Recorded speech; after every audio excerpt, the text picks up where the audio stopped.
organisation.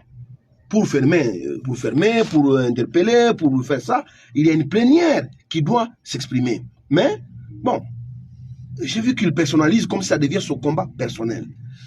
Ensuite, j'ai été quand même touché quand il a dit que quiconque va dire que, je ne vais pas dire ce qu'il a dit parce que sinon je vais être suspendu, quiconque va dire que sur Goma sera suspendu, les médias seront fermés, même les comptes WhatsApp seront bloqués. J'ai dit, bon, on a déjà beaucoup de pouvoir, on sait même fermer les comptes WhatsApp des gens. J'ai dit, mais c'est très grave. Pour fermer un compte WhatsApp, nous savons tous comment ça fonctionne.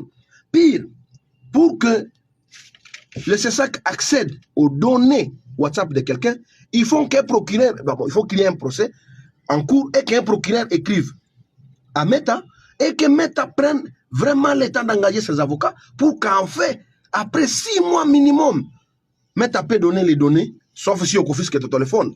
Ça, ce n'est plus le droit. Si on confisque ton téléphone pour dire qu'on va le checker, parce que tu as dit que Goma, je ne veux pas dire ce qu'on nous a interdit de dire, j'étais scandalisé.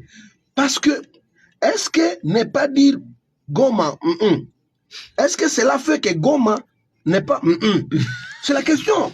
Parce que, je ne sais pas, j'ai l'impression que à Kinshasa, on ne prend pas la dimension de la question. Et ce n'est pas en muselant la presse, ce n'est pas en mettant les bâtons dans les roues des journalistes ou à les intimidant à la limite que les choses vont changer. Non. C'est au contraire, en faisant participer les journalistes au débat national que nous pouvons sortir des raisonnements qui peuvent interpeller les oppositions, le gouvernement. Parce que aujourd'hui à Kinshasa, nous sommes par exemple dans les groupes de l'INPC national, tous les journalistes de Kinshasa, ils publient la grande partie des fake news, des mensonges. Tu dis, mais c'est comme ça que vous mentez aux autorités. C'est ça ce que vous dites, que c'est ça la guerre que vous menez contre l'armée numérique de Kigali en produisant des fake news.